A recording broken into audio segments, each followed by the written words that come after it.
Bien-aimés dans le Seigneur, je suis encore content de vous retrouver ce jour. Je suis encore content de partager cette vidéo. Je bénis l'Éternel pour différents réseaux sociaux. Je bénis l'Éternel pour tout ce qu'il fait.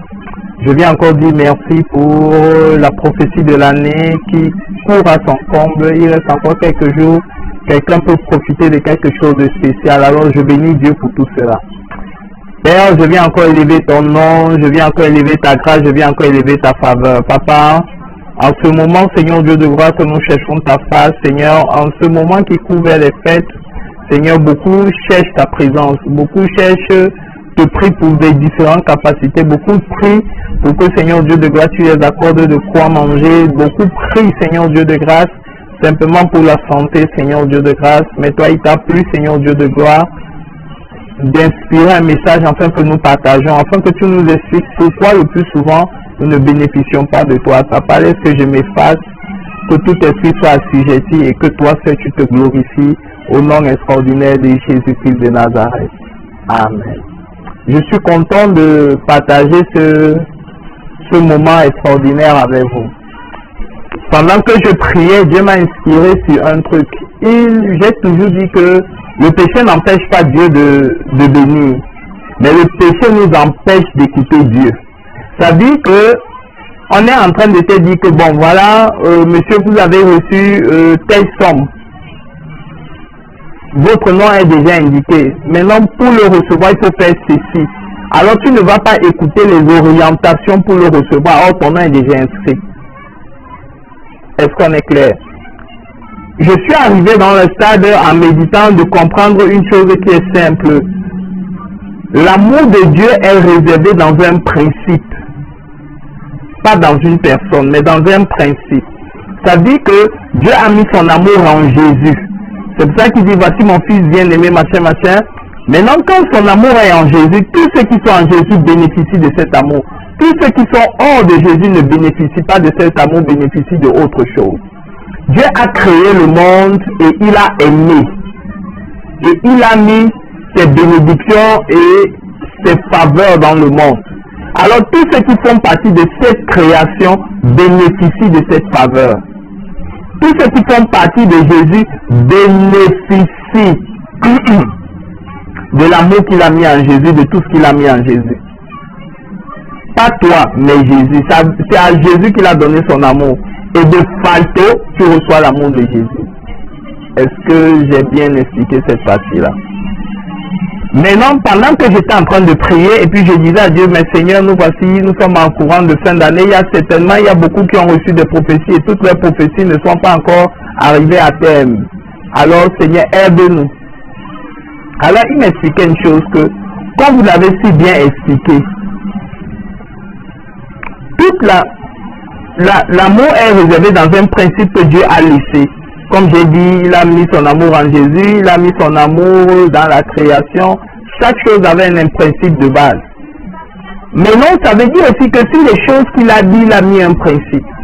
Maintenant, nous devons refléter Dieu dans tous nos dits, dans tous nos faits. C'est ça que Dieu dit, faisons l'homme à notre image, selon notre ressemblance. D'où la venue du Messie, d'où la venue de Jésus, pour qu'il y ait une image palpable dans laquelle on peut s'identifier. Ok. Tous ceux qui feront pareil recevront de telle ou de telle ou de telle ou de telle chose. Mais nous sommes en train de nous rendre compte que les gens veulent les bénéfices de Dieu sans s'appliquer à ce que Dieu est.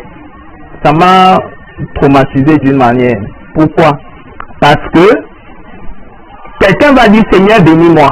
Quelqu'un va dire pourquoi Dieu ne fait pas ceci. Quelqu'un va dire que Seigneur je veux ceci. Quelqu'un va dire Éternel fais ceci. Quelqu'un va dire que Seigneur je veux recevoir ceci de ta part. Mais il veut recevoir ça pour vivre une vie qui ne glorifie pas Dieu. Un homme va dire à Dieu que oh Seigneur je veux me marier, machin, je veux l'argent pour ceci. Mais cet argent lui est bénéfique pour lui pour faire autre chose qui ne glorifie pas Dieu. Alors comment Dieu peut-il bénir ce genre de personnes? C'est impossible. Tu ne peux pas vouloir quelque chose de Dieu pour abuser les autres. On ne peut pas dire à un Dieu qui est vrai. On ne peut pas dire à un Dieu qui est parfait. On ne peut pas dire à un Dieu où il n'y a pas le mensonge en lui que donne-moi ce que tu as pour que moi je produise le mensonge. Tu vas dire je t'aime à 1000 filles, c'est que tu mens certain. Tu vas prendre celle-ci, tu vas dire ceci, donc, pardon. Dans toutes les choses, il y a un mensonge quelque part. C'est ça que Dieu a voulu qu'on ait un éclairci. Nous voulons bénéficier de sa part. Voilà, dans quelques jours, quoi, dans 2-3 semaines, nous serons du 31.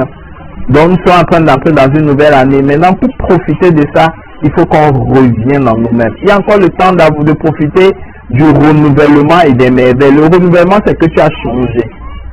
Maintenant, sur quoi Dieu m'a initié pendant que je priais? Il y a un verset qui m'a sérieusement toujours surpris. Je ne sais pas si vous lisez ça comment. C'est la vie de Moïse. Il a dit ceci. Exode 33, verset 18. Moïse dit, fais-moi voir ta gloire. Écoutez un peu quelque chose. Ça, c'est Moïse qui est en train de dire, fais-moi voir ta gloire. Seigneur, fais-moi voir ta gloire. Écoutez, il y a un truc qui est bizarre. Moïse dit ça, lui, il était prince. Il était déjà prince. Donc, nous, on a un phénomène bizarre. C'est que on prie Dieu pour avoir les moyens. On prie Dieu pour que Dieu bénisse nous, Dieu rend nous riches, Dieu rend nous ceci, Dieu rend nous fait ceci, Dieu fait nous ceci, Dieu accorde-nous ceci, Dieu accorde-nous ceci. C'est pour ça qu'on prie Dieu. On veut une gloire mondaine. Voilà là où est devenue la première erreur. Dieu veut nous bénir. Mais la bénédiction dans laquelle nous on se dit, c'est qu'on veut que Dieu nous bénisse de manière que le monde voit qu'on est riche, pas Dieu voit qu'on est riche. Problème majeur d'abord.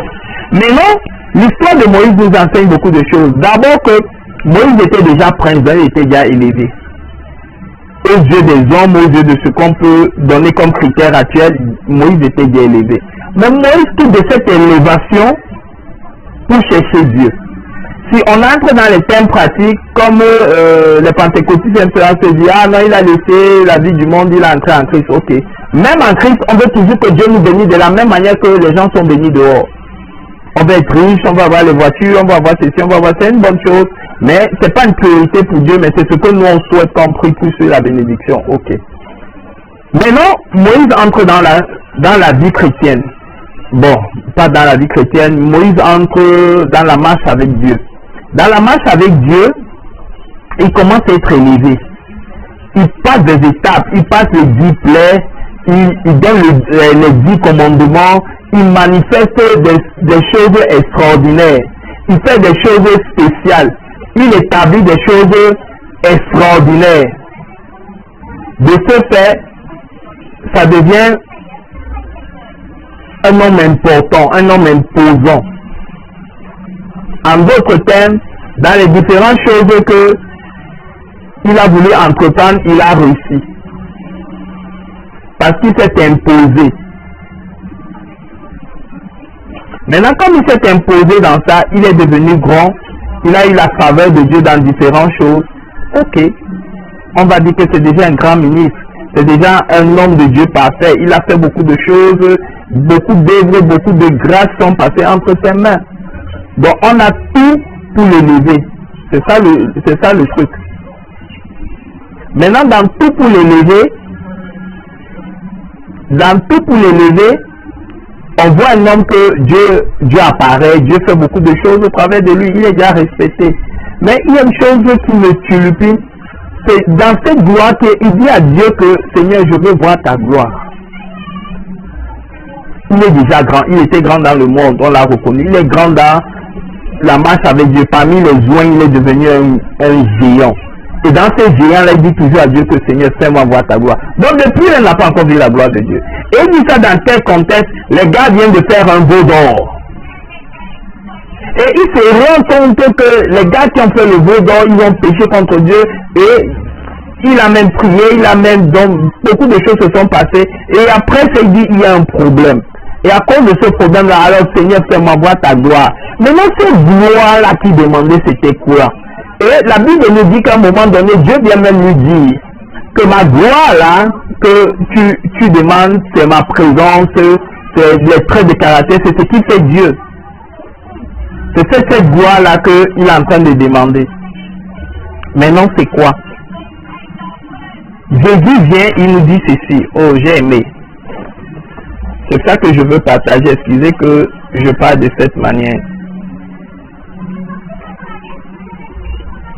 Il a dit,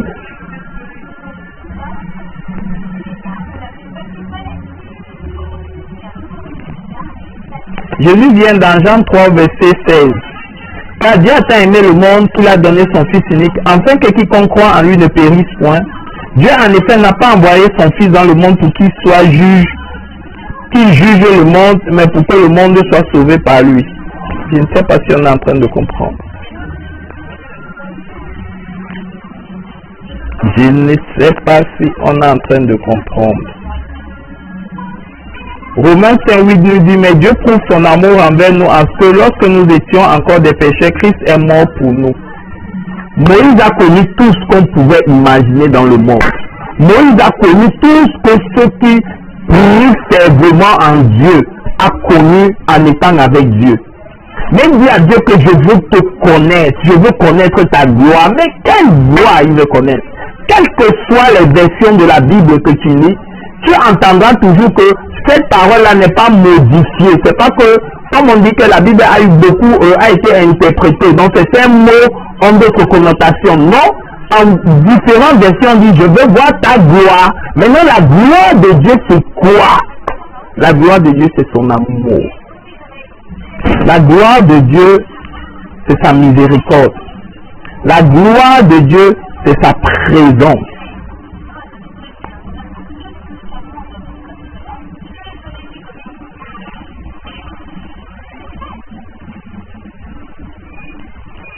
Je ferai passer devant toi toute ma bonté et je proclamerai devant toi le nom de l'Éternel. Je fais grâce à qui je fais grâce et miséricorde à qui je fais miséricorde. Tu essayes de voir. L'Éternel dit, tu ne pourras pas me voir et vivre, car l'homme ne peut pas me voir et vivre.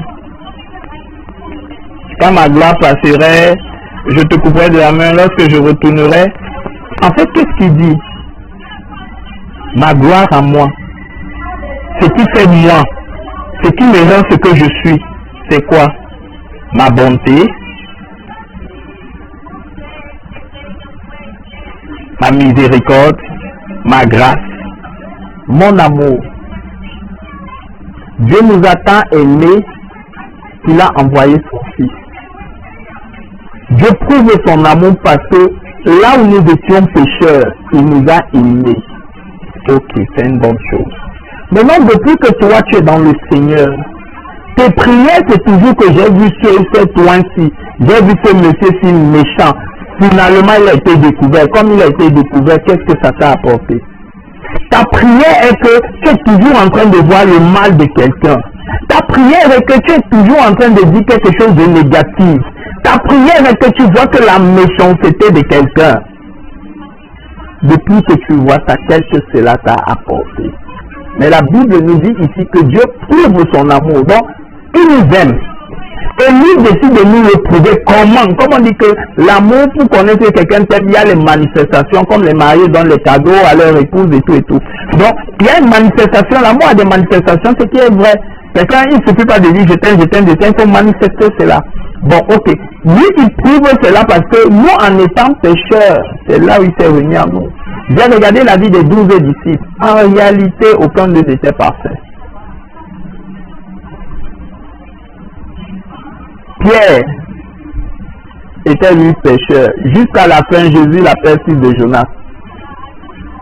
Matthieu, collecteur d'impôts. Judas, voleur d'Égypte. C'est même lui qui va... Il les a choisis comme ça. Aucun d'eux n'était parfait. Aucun d'eux n'était exact. Et lui-même dit, je ne suis pas venu pour les justes. Je suis venu pour ceux qui ne sont pas justes, ceux qui sont imparfaits, pour les amener à ma justice. Pas à vos justices, mais à ma justice. Depuis que tu pries, combien de personnes que tu as vues dans l'erreur et que ton cœur a été saigné? Ou parce qu'il t'a fait du mal, tout ce que tu trouves à dire, c'est que non, détruisons-le. Dieu a raison.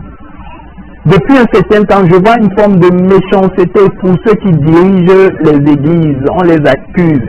à raison, je ne dirais même pas tort, on les accuse à raison de certaines choses mauvaises, on les accuse à raison de certains systèmes qu'ils ont fait, on les accuse à raison de beaucoup de choses qu'ils ont fait, mais il y a une chose que je me pose toujours comme question, comment on les accuse comme ça? Quand ils seront détruits, tous ces armes qui sont aux alentours vont aller où? Et bizarrement, les gens qui les accusent, qui veulent les détruire, qui veulent les anéantir sans tenir compte des armes qui sont autour de lui, sont ceux qui prêchent l'évangile. C'est terrible, hein? C'est compliqué. Tu veux bénéficier des promesses de Dieu avant la fin de cette année. Change ton cœur. Tu veux bénéficier des promesses de Dieu pour que certaines prophéties s'accomplissent, pour qu'il te trouve un autre système. Prouve ton amour envers lui. Comment? Aime la miséricorde. Aie la compassion. Je ne dis pas que va pour que les gens te détruisent. Va pour que les gens t'égorgent. Non, sois intelligent. Dieu nous a donné cette sagesse pour réfléchir. C'est pour ça qu'il a dit dans Proverbe, il a dit ceci. Si tu reprends quelqu'un, il se retournera contre toi. Si le sage méprise la sagesse, il est en train de libérer les pelles sur ses pieds. Donc, à un moment donné, nous devons comprendre comment nous marchons, comment nous faisons, ce qui se passe, comment nous entretenons nos relations. Mais si certaines choses aussi t'arrivent aussi, c'est aussi parce que tu as fait certaines erreurs. Ça ne sert à rien d'être méchant. Ça ne sert à rien d'avoir un cœur lourd et dur. Mais la réalité est une chose qui est simple, c'est que quoi? Il faut avoir le cœur de Dieu. Il faut avoir la miséricorde, il faut avoir la compassion, il faut avoir la patience. Il faut aimer les gens en fait.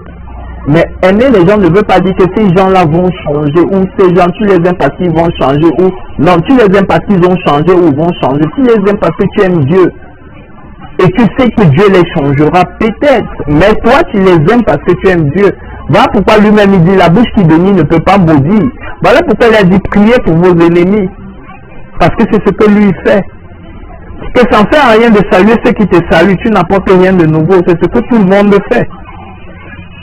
Mais ceux qui te voient du contraire, voient un avantage sur eux. Quand tu es juge, sois juste juge dans tout ce que tu dis. S'ils ont fait du mal, traite-les selon le mal qu'ils ont fait, pas plus, pas moins. S'ils ont fait du bien, malgré qu'ils sont méchants avec toi, traite-les avec cette bonté. Mais sois reconnaissant envers les gens qui te font. J'ai vu plein de personnes ne pas être reconnaissants. J'ai assisté à un problème de reconnaissance. J'ai vu des gens, si on est dans la foi, j'ai vu des gens que tu as prié pour eux et ils se sont retournés contre toi. Et des gens aussi se retournent contre ces mêmes personnes et ces mêmes personnes ne savent même pas que le manque de reconnaissance a commencé par moi-même. La Bible dit que lui commence toujours par la tête d'Aaron. Nous avons beaucoup manifesté le manque d'amour. Nous avons beaucoup manifesté la jalousie, la haine, l'hypocrisie. Nous avons été cupides, quelle que soit la manière dans laquelle nous nous tenons. Parce que Dieu t'a fait grâce de comprendre certaines choses. Tu commences à estimer que tu es meilleur que tout le monde.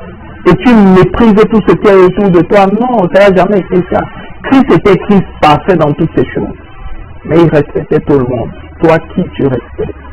Qui tu honores, ou tu t'honores que toi-même, quand Dieu aussi te parle. Je n'ai jamais compris ce phénomène. Tu arrives au milieu des gens, dans cette histoire de foi, il y a eu des gens avant toi.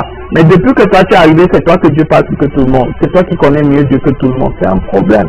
Si les gens sont contre toi, si les gens ne sont pas d'accord avec ce que tu dis, c'est un problème.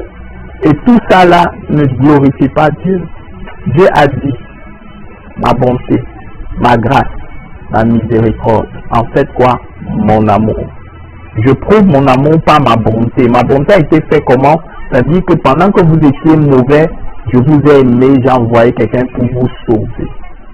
Je prouve ma miséricorde, pourquoi? Parce que malgré toute votre méchanceté, j'ai agi par miséricorde, je n'ai pas tenu compte de ce que vous avez fait.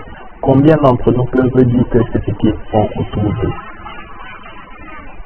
Et il y a des exemples simples. Tu avais un homme, mais tu gères je ne sais pas combien de dossiers. Combien d'entre nous sont menteurs? Combien d'entre nous sont hypocrites? Combien d'entre nous ont un mauvais cœur? C'est là où j'ai même mieux compris la prière qui dit que Seigneur, donne-moi un cœur de chair, enlève le cœur de pierre. Ça a des hommes qui disaient ça. Pourquoi? Parce que l'homme a la méchanceté en lui naturelle. Il est méchant, ça dit qu'il a un cœur de pierre, il a un cœur qui peut faire du mal sans se tenir compte qu'il est en train de faire du mal et il croit que c'est lui qui a raison. Il suffit qu'il se place dans son côté, il va dire que non, j'ai raison et il va agir dans toute la dureté. Mais Jésus n'a jamais été comme ça. Changeons notre cœur. Mon message de ce soir, c'est que Dieu nous donne un cœur nouveau, afin que nous agissions avec plein de bonté et de miséricorde, afin que nous soyons reconnaissants, afin que nous soyons miséricordes envers même ceux qui ne le méritent pas. Mais que nous soyons sages, ne pas entrer dans les lieux où les gens vont nous tuer, mais que nous manifestons l'amour afin que nous reflétons vraiment ce que tu es. Tu ne reflètes pas simplement Dieu par ta sainteté. Tu ne reflètes pas simplement Dieu par la puissance que tu exerces dans le ministère ou dans la prière. Tu manifestes Dieu même le plus quand tu agis dans la miséricorde, dans la compassion, dans la reconnaissance, dans la faveur. Là, tu reflètes Dieu.